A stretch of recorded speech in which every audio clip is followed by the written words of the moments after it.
Hello friends, I welcome you all to this class. This is real analysis class, and today we'll be solving this question, and this is example 3 under this topic, the absolute value. So in this question, we are asked to find all the values of y that satisfy the following inequality. The first inequality is the first one is absolute value of 3 3y minus 1 less than or equal to 5.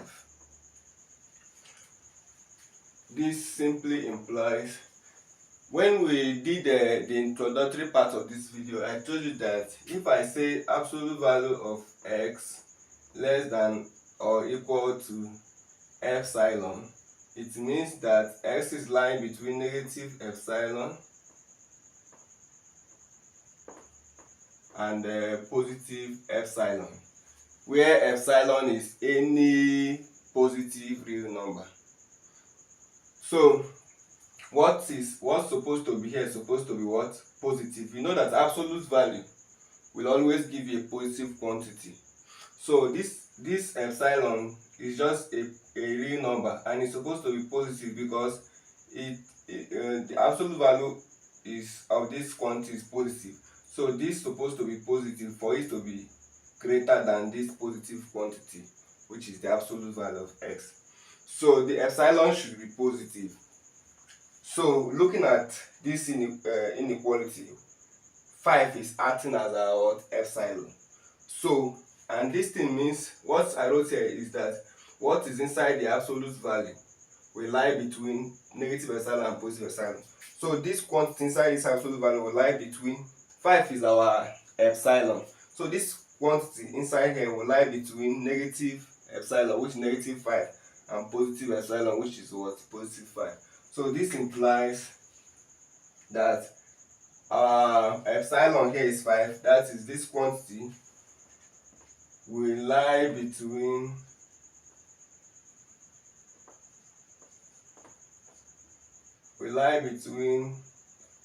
negative 5 and positive 5. So I hope you got the explanation. So this quantity inside will lie between negative 5 and positive 5, because our epsilon in this case is this positive quantity 5. So this implies, so before we continue, we will try to get y alone at the middle. So how do we get y alone?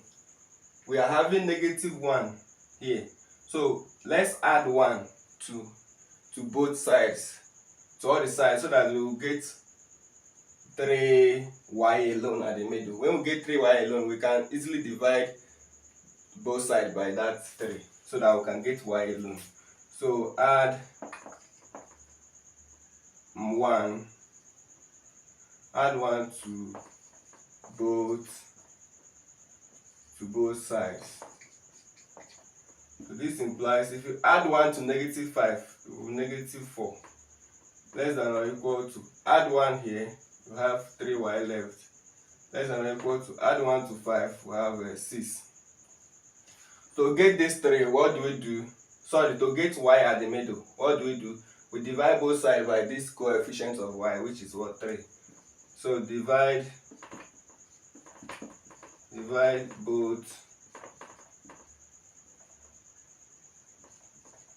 sides by 3, and this implies, if you divide this by 3, we have negative 4 divided by 3 less than or equal to, divide this by 3, we have y less than or equal to, divide this by 3, we have what? 2. So the solution set is, since we have less than or equal to, so we are going to use close bracket. We have negative 4 divided by 3. So I'm putting it in interval form. Then we have what? 2. This will be the solution set of this very inequality. So with this we have completed the solving of the first one. Let's go to the second one. Second one says absolute value of y minus 1 plus absolute value of 2y minus 3 less than or equal to 7. But we know that absolute value of a plus b will be less than or equal to absolute value of a plus absolute value of b. We know this, the triangle inequality. So we are going to make use of it here because we have two absolute values. We have this one and this one. Unlike the first one we solved, we just have one absolute value. That's why we were able to apply that property. Then, because this one we are solving, we have two absolute values. So, two absolute values, we want to combine it to be one so that we can apply that property. With the help of triangle inequality, we'll be able to combine it. Triangle inequality is saying that this absolute value of this quantity plus absolute value of this quantity will be greater than or equal to the absolute value of the sum of the two quantities. So this A and B they are just representing any quantity at all. So in this case, this quantity inside this absolute value is standing for our B, and this quantity inside this absolute value is standing for our A. So we can combine from this quantity will be greater than or equal to the absolute value of the sum of the two quantities. So the absolute value of the sum of the individual quantities will be greater than or equal to the absolute value of the sum of the two quantities. So this implies we have 7 greater than or equal to absolute value of 2y minus 3 plus absolute value of y minus 1, then greater than or equal to the sum of the two absolute value of the sum of the two quantities. That's y minus 1 plus 2y minus, no space here,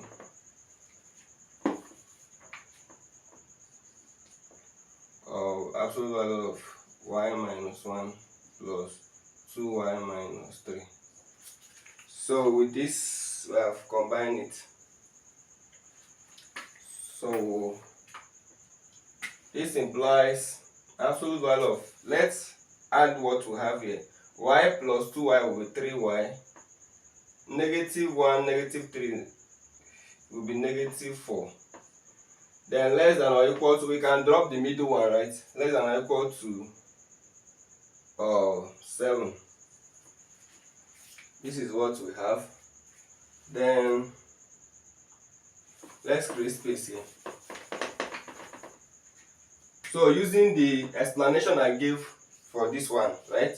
So this quantity at the middle will lie between negative 7 and positive 7, because 7, which is this positive quantity, is acting as our epsilon.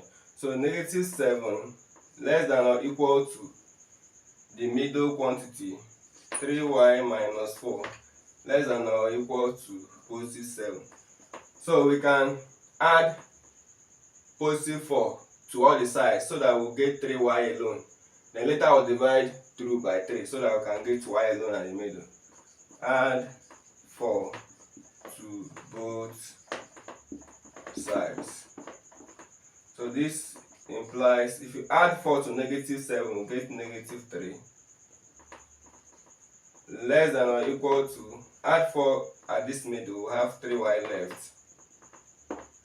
Less than or equal to, add 4 to 7, we get 11. And we can divide both sides by 3 because 3 is the coefficient of y, so that we can get y alone at the middle.